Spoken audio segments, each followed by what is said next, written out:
সুপ্রিয় দর্শক মণ্ডলী, universal medical college and hospital limited আজকের সংবাদপত্রে আপনাদের সবাইকে স্বাগত জানাচ্ছি। অধ্যাপক শামীম রাজা আমাদের আজকের অতিথি। শামীম, স্বাগত আপনাকে।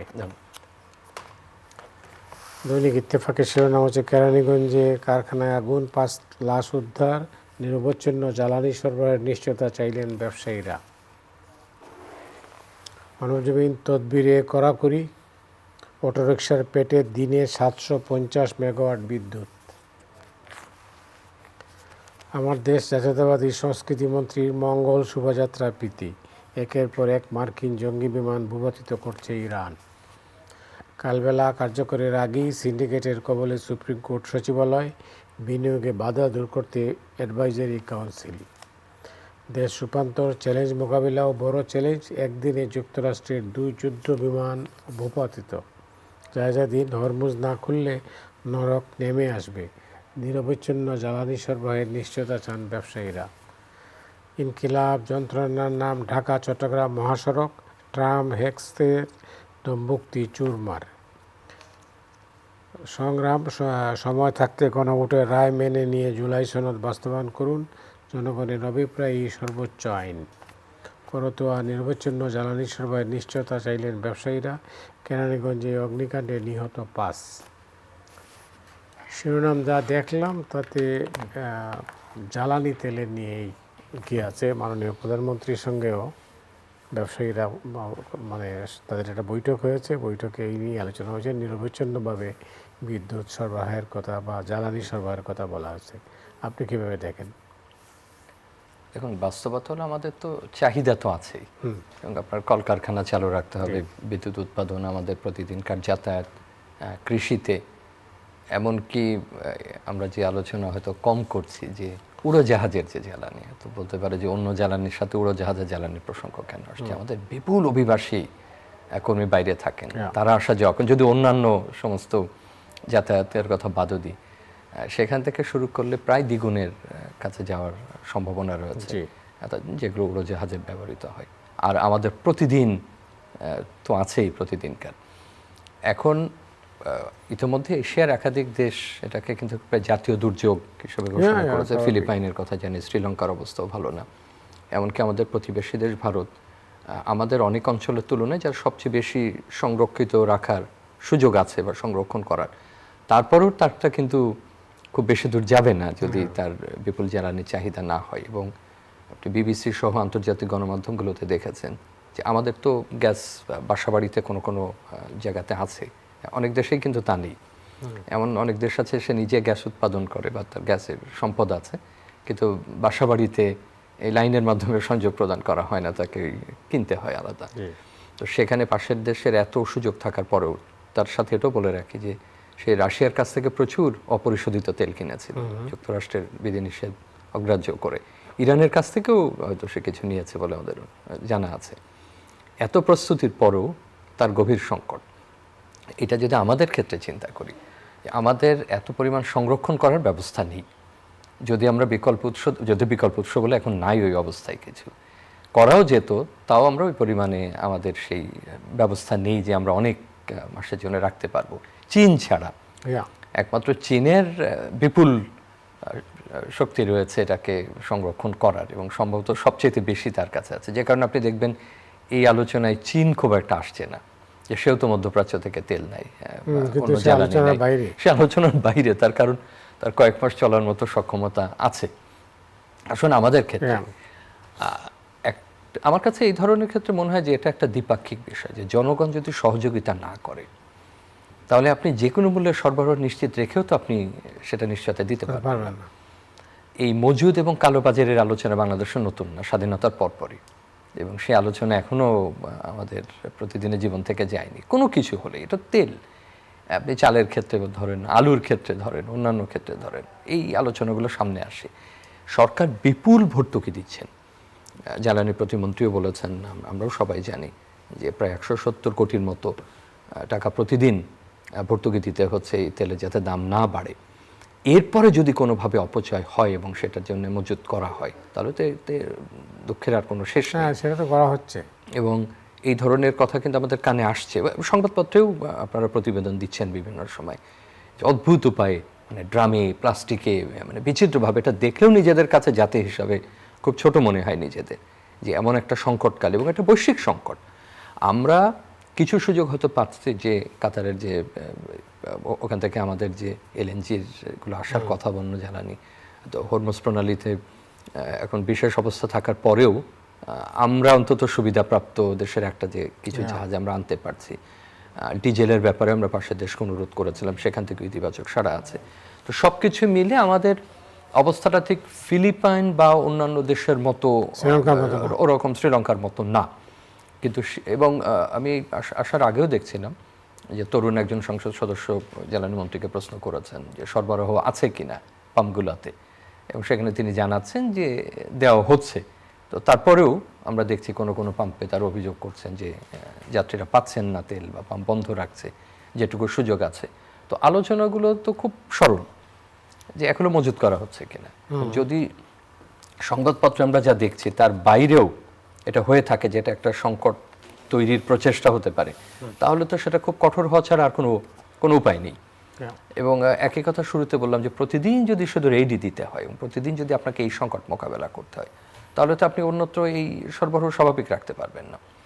আবার একই সঙ্গে আমরাও যদি খুব বেশি অস্থিরতা দেখাই, যে আমরা এখানে আলোচনা করছি, আমরা তো এই জ্বালানি ব্যবস্থার বাইরে না। আপনি বাইরে গেলে আপনাকেও গাড়িতে চলতে হবে, সবাই প্রত্যেকে আমরা, মানে এই আলোচনার এইভাবে বলা যাবে না যে আপনি হয়তো রাইড শেয়ার করছে না, বা মোটর বাইক চালাচ্ছে না, বা অন্য কিছু করছে না, বা গণপরিবহনও চলছে না দেখে আমাদের প্রয়োজন হচ্ছে না, তা না। প্রতিটা মানুষ তিনি এই ব্যবসার সঙ্গে যুক্ত থাকুন আর তিনি ভোক্তা হন আর ব্যবহারকারী হন, প্রত্যেককে প্রভাবিত করছে। তো আমার মনে হয় যে প্রথমে যে কোনোভাবে এটার দাম বাড়ানোর সুযোগ নেওয়ার কেউ চেষ্টা করছেন কিনা, যে মজুদ রেখে আমি অতিরিক্ত দামে।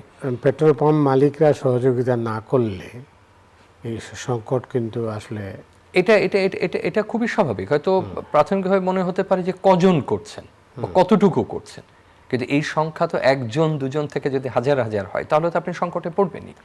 এবং এখন আপনার পরিবহন ক্ষেত্রে মনে হচ্ছে, এরপরে আরো অন্যান্য ক্ষেত্রে মনে হচ্ছে, একটু আগেই বোধহয় আপনি সংবাদে পড়ছিলেন যে ব্যবসায়ীরা দেখা করে বলেছেন যে অন্তত বিদ্যুৎ সর্বজনীন, এটা তো খুবই স্বাভাবিক। আমাদের রপ্তানি খাতের যে সমস্ত কলকারখানা আছে অন্যান্য, সেখানে যদি নিরবচ্ছিন্ন বিদ্যুৎ না থাকে, তাহলে তো আপনি দ্বিতীয় সংকটে পড়তে যাবেন জ্বালানির পাশাপাশি। তো ব্যবসায়ীরা আগাম সরকারকে সেটা অনুরোধ করেছে। তো তাদেরও যেমন প্রয়োজন বিদ্যুৎ, অন্যান্য ক্ষেত্রে প্রয়োজন স্বাভাবিক ব্যবহার থেকে। তো আমার মনে হয় যে এই আলোচনা এইভাবে করা যেতে পারে, মানে আমরা যদি একটা সমাধানের দিকে যেতে চাই, আমি মনে করি খুব কঠোর হওয়া প্রয়োজন। সরকার ইতিমধ্যে নজরদারি করছেন, তারপরে আরও কঠোর হওয়া, যে কোনোভাবেই যাতে মজুদের সুযোগ না থাকে, এবং এই ভর্তুকির মানে অপব্যবহার কেউ না করতে পারে। এটাও কিন্তু একটা বড় চাপ অর্থনীতির উপরে, মানে তারপরেও সেই চাপ বিশাল চাপ। এবং এটা অর্থ এই না, আমরা অনেক সময় দেখি যে অনুষ্ঠানগুলো করবার পরে সামাজিক মাধ্যমে অনেক বিরূপ মন্তব্য করে যে তো সরকারের বেশি প্রশংসা করা হচ্ছে। এটা সরকারের প্রশংসা অপ্রশংসার বিষয় না। সরকার দায়িত্ব নেবার পরে একটা বিশ্ব সংকট দেখা দিয়েছে, যুদ্ধ দেখা দিয়েছে। এটা যে কারোর ক্ষেত্রে হতে পারত এবং প্রত্যেকের ক্ষেত্রে হতে। অনেক দেশে যাদের পুরনো সরকার আছে, অনেক বছর ধরে দেশ পরিচালনা করছেন, তারাও তো একই রকম সংকটের মধ্যে পড়ছেন। অতএব কঠোর হওয়ার কোনো বিকল্প নেই, সেটা নিজের লোক হোক আর অন্যের লোক হোক। আর আমাদের দিক থেকেও এতটা যদি অধৈর্য আমরা হই, সেটাও কিন্তু ভালো না। আপনি জানেন যে সংকটের অন্যতম একটা কারণই কিন্তু গুজব ছড়ানো, বা নিজেরা খুব অস্থির হয়ে যাওয়া যে এখনই সব কিছু করতে হবে। এই প্রবণতা তো আমাদের মধ্যেও আছে। আমরা রোজার আগে দেখেছি জিনিসের দাম বাড়লে দেখেছি, এটা তো জ্বালানির মতো বিষয় নিয়ে আলোচনা করছি। তবে হ্যাঁ, সমস্যা যে বাইরে নাই তা কিন্তু না। আপনি এই মুহূর্তেও যদি ঢাকা শহর অন্যান্য শহরে ঘুরে আসেন, দেখবেন দীর্ঘ লাইন এবং অনেক ঘন্টা অপেক্ষা করে তাদের পেতে হচ্ছে। তো তার মানে সরবরাহ যেমন আছে, চাহিদাও অনেক অনেক অনেক বেশি। দুটোর মধ্যে সমতা আনাও খুব কঠিন। তো বলবো যে কঠোর নজরদারি, আমাদের সহযোগিতা, কেউ যাতে এটা মজুত করে অতিরিক্ত মুনাফার সুযোগ না নেন। আমার মনে হয় যে এর বাইরে আলোচনাগুলো সমত এই আপনি যেভাবেই আমরা চিন্তা করি না কেন। আর যুদ্ধ যদি প্রলম্বিত, আসলে আমরা কেউই জানি না যে যুদ্ধের শেষ কোথায়। যদি সেই পরিস্থিতি হয়, তাহলে তো নিঃসন্দেহে আমাদের অন্যভাবে তো চিন্তা করতেই হবে, মানে এটা কৃষি বা অন্যান্য ক্ষেত্রে প্রভাব রাখার আগেই। হ্যাঁ, অবশ্যই। যুদ্ধ প্রসঙ্গে আসছি, মাঝখানে অন্য একটা বিষয় আলোচনা করি, সেটা হলো তদবির। বাংলাদেশে এটা একটা এক ধরনের মহামারী বলতে পারেন। মানে এটা তদবির হয় না এমন কোনো জায়গা নেই, এমনকি কবরের মাটি কিনতে গেলেও আপনার জায়গা কিনতে গেলেও তদবির লাগে, ঘুষ দিতে হয়। তো সেই জায়গায় এই সচিবালয় হলো তদবিরের একটা কি বলবেন অনেকটা হেডকোয়ার্টার। তো এটা এরা একটু লাগাম টানার চেষ্টা করছেন নতুন সরকার, তারা বলছেন যে এখানে কড়াকড়ি করা হবে। আর মন্ত্রীদের কাছে যারা তদবির নিয়ে যেতেন তাদেরকে বলছেন পার্টি অফিসে মন্ত্রীরা বসবেন, ওইখানে যদি তদবির থাকে তাহলে ওইখানে করবেন। একটা হলো যে আপনি দীর্ঘদিন বিলেতে বাংলাদেশের অনেক সংবাদপত্রের সঙ্গে যুক্ত ছিলেন, আন্তর্জাতিক সংবাদদাতাও ছিলেন। ব্রিটেন মেরিটাইম জাদুঘর আছে গ্রিনিচে, তো সেখানে একটা জায়গায় লেখা আছে যে কারণেই হোক তারা একটু হয়তো তখনকার ভারতবর্ষের প্রতি একটু সম্মান দেখিয়ে হয়তো নিরপেক্ষ হবার চেষ্টা করেছে। এটা নেহেরুকে উদ্ধৃত করছে যে ভারতবর্ষ থেকে নেওয়া প্রথম ইংরেজি অভিধানে যাওয়া শব্দ হচ্ছে লুট, লুট করা যেটাকে আমরা বলি। বোঝাতে চেষ্টা করেছেন আমাদের ভারতবর্ষীয় পণ্ডিত বা রাজনীতিবিদরা যে যেহেতু তারা লুট করতে আসছে, তো লুট শব্দটাই ইংরেজি অভিধানে চলে গেছে বাংলাতে। আর এরপরে যদি আপনি বলেন যে আমাদের অভিধানে সবচেয়ে আলোচিত শব্দ কোনটা, তাহলে তদবির।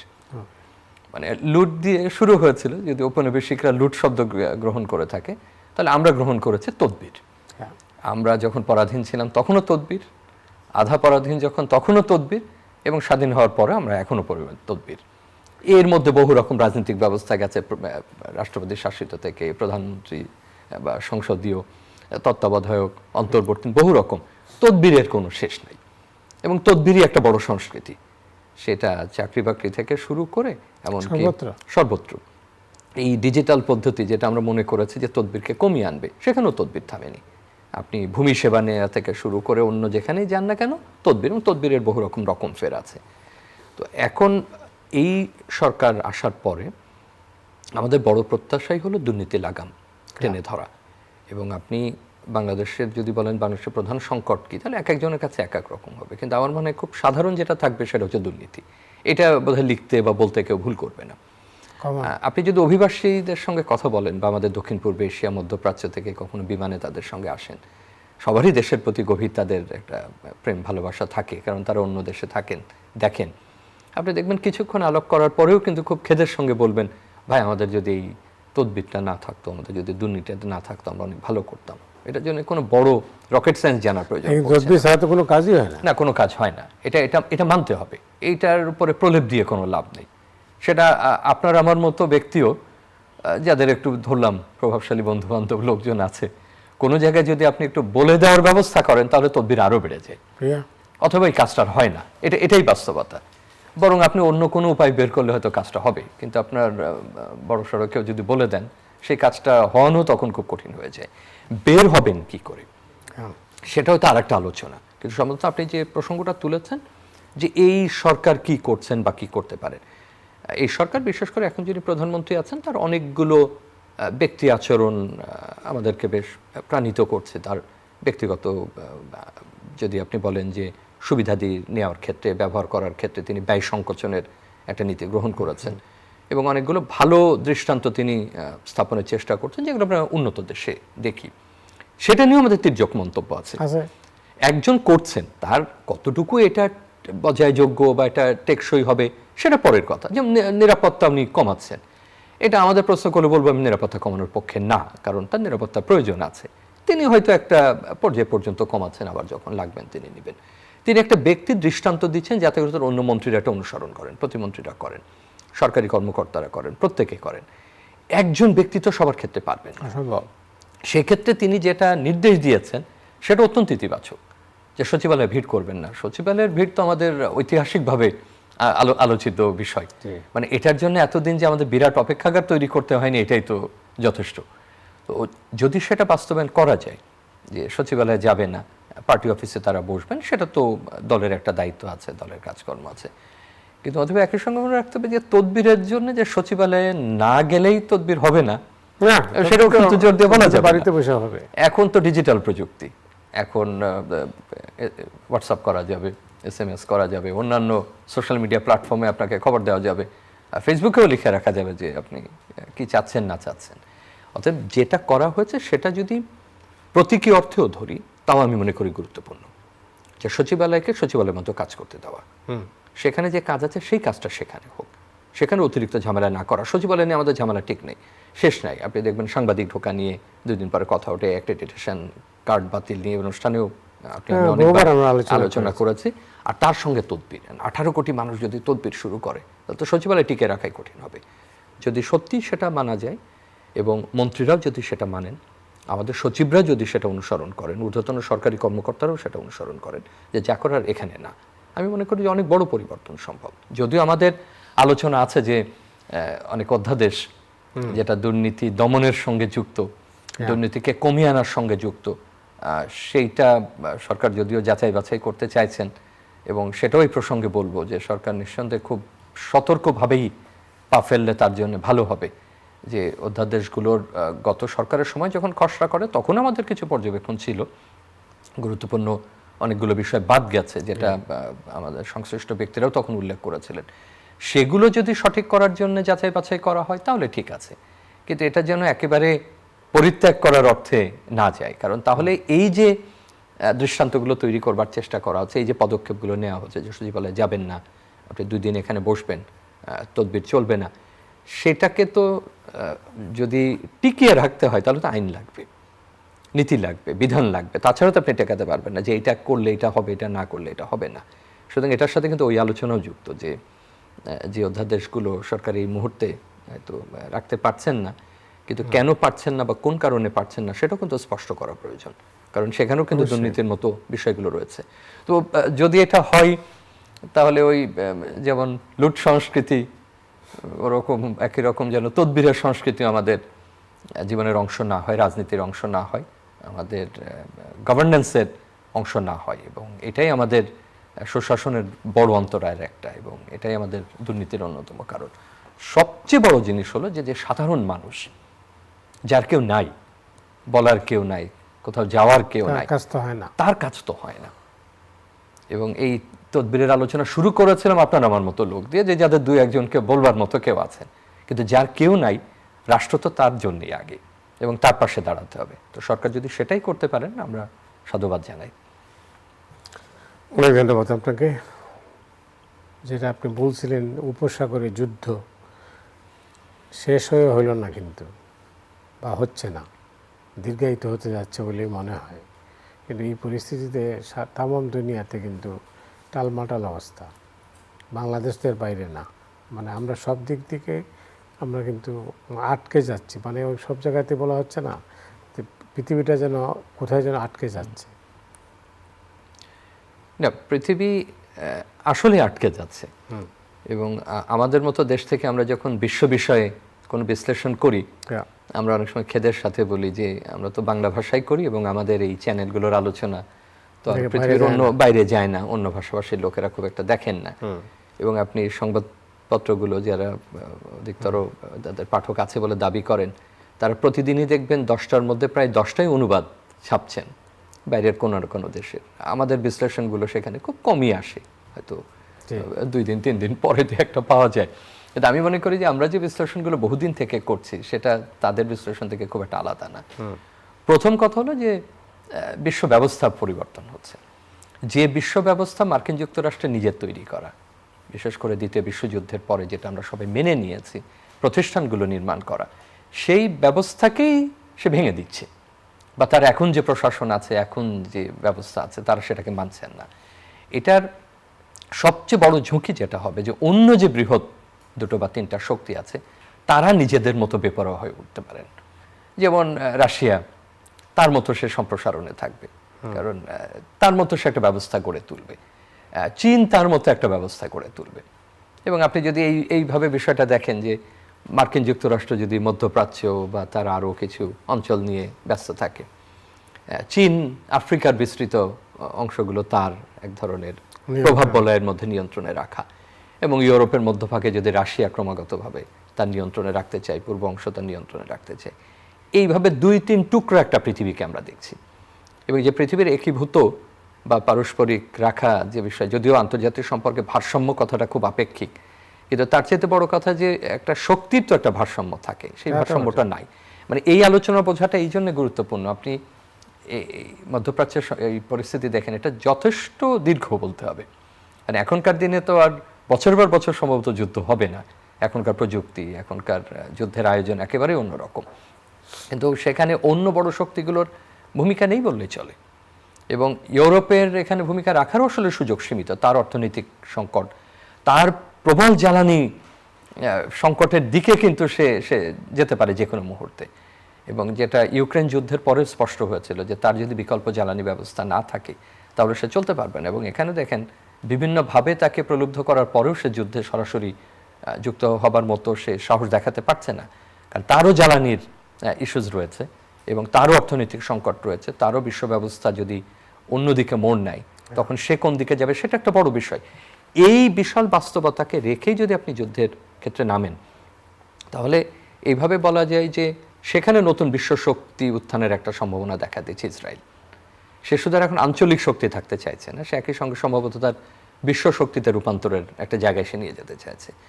আবার এই যুদ্ধের কারণে মধ্যপ্রাচ্যের অন্তত শক্তিশালী উপসাগরীয় 2 বা 3টা দেশ আছে যারা আবার ইরানকে দুর্বলভাবে দেখতে চায়, কারণ তাদের সামরিক শক্তির কারণে, মূল সংকটের কারণে। সৌদি আরব বিরাট সামরিক শক্তি, অনেক বড় সামরিক শক্তি সে, এবং সে চায় না যে আর একটা বৃহৎ সামরিক শক্তি এই অঞ্চলে থাক। সংযুক্ত আরব আমিরাতেরও বিপুল বিনিয়োগ আছে সমর ক্ষেত্রে, এবং এদের যে বিমান বহরের যে অবস্থা, যুদ্ধ বা অন্যান্য, এমনকি সৌদি আরবের আমাদের যদি বলি যে ট্রেডিশনাল যে সৈন্যবাহিনী সেটাও অনেক বড়, ওদিকে তুরস্ক আছে। যে এই ক্ষমতার একটা বলয়ের মধ্যে মানে কে কার শত্রু বা কে কার মিত্র সেটাও একটা বড় ব্যাপার। আমরা যত সহজে যুদ্ধটা দেখছি, যুদ্ধের অন্য মাত্রাও আছে। আর এইবার মূল যে জায়গাটা যেটা নিয়ে আমরা প্রত্যেকে প্রতিদিন আলোচনা করছি, যারা যুদ্ধ ঘোষণা করেছেন, যুদ্ধ শুরু করেছেন, তাদের উদ্দেশ্যটা আজকে পর্যন্ত এই রাত্রে যখন আমরা বিশ্লেষণ করছি তখনও স্পষ্ট না। এটাকে ওই দেশের শাসন ব্যবস্থার পরিবর্তন, ওই দেশের মিসাইল ব্যবস্থাকে শেষ করে দেওয়া, সামরিক শক্তিকে শেষ করে দেওয়া, নাকি ওই দেশের জ্বালানি বা অন্য কোনো কিছুকে শেষ করা, কোন ব্যবস্থাকে শেষ করতে। এই যে 4-5টা প্রথম দিকে আমরা শুনেছিলাম, এরপরে একটা একীভূত হচ্ছে তেলের ক্ষেত্রে, সবকিছু বাদ চলো আমরা তেল নিই।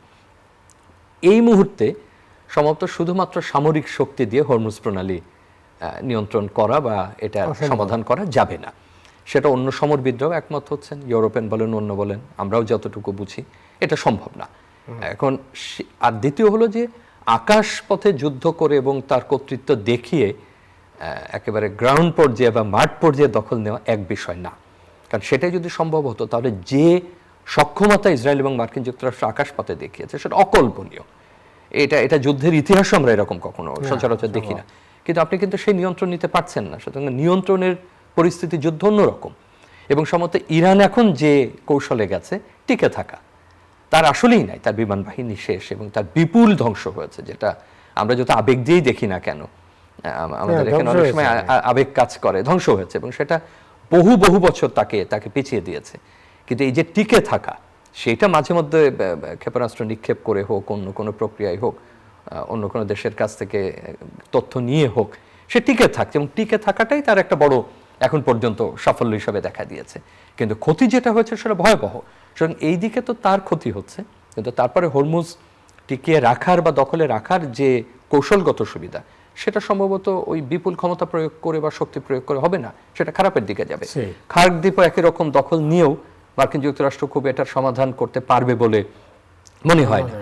একই সঙ্গে যেটা খেয়াল রাখতে হবে যে লেবাননের দক্ষিণ অঞ্চলের যে ফ্রন্ট খুলে নেওয়া হয়েছে যুদ্ধ, এটা অধিক সম্প্রসারণের এই যুদ্ধে যদি চলে যায় ইসরায়েল, তাহলে তো এটা আর একটা দীর্ঘমেয়াদী যুদ্ধে রূপ নিতে মানে যাবে দিকে। এবং সুতরাং এখন ইসরায়েল, দুঃখিত, ইরান একটা বাণিজ্যিক যুদ্ধের মতো এটাকে রূপ দিতে, যেটা আমরা শুরুতে জ্বালানি নিয়ে আলোচনা করছিলাম। কাতারের প্রচুর ক্ষতি হয়েছে, যেটা ক্ষতি পুষিয়ে উঠতেও তার 5-6 বছর লাগবে। কুয়েতে ক্ষতি হচ্ছে, আমিরাতে ক্ষতি হচ্ছে, অন্যান্য জায়গাতেও সরবরাহ ব্যবস্থাও ভেঙে পড়ছে। তার বাজাতে লোহিত সাগরের আলোচনা তো আজকে তো আর আমরা করবার সময় পাচ্ছি না। সব মিলে এটা এখনো অনিশ্চিত। এটা কি উদ্দেশ্য সেটাও এখনো পর্যন্ত আমাদের কাছে পুরোপুরি অনিশ্চিত। ক্ষয়ক্ষতি যা হয়েছে সেটা তো অকল্পনীয়, বিশেষ করে লেবানন এবং ইরানের। এবং আমরা আশা করব যে তারপরেও শেষ মুহূর্তে তো আন্তর্জাতিক পক্ষের কাছে যাওয়া ছাড়া আমাদের আর কোনো উপায় নেই। জাতিসংঘের এখানে কোনো ভূমিকাই তারা রাখছেন না, নেটোরও কোনো বড় আকারের ভূমিকা, কারোর কোনো ভূমিকা নেই। এবং ইসরায়েল এবং যুক্তরাষ্ট্রেরও ভূমিকার থেকে বড় কথা তাদের উদ্দেশ্য ভিন্নতর বলে মনে হয়। তারপরে আমরা প্রত্যাশা করব যে এই যুদ্ধ থামবে, এই যুদ্ধ শেষ হবে এবং সংকট থেকে আমরা বেরিয়ে আসতে পারবো, এবং যে বিশ্ব ব্যবস্থা আমরা গড়ে তুলেছিলাম তার সংস্কার প্রয়োজন, কিন্তু বিশ্ব ব্যবস্থার তো প্রয়োজন আছে আমাদের সবার অস্তিত্বের জন্য। অনেক ধন্যবাদ আপনাকে ধন্যবাদ। দর্শক, আজ এ পর্যন্তই। আগামীকাল আবার দেখা হবে। শুভরাত্রি।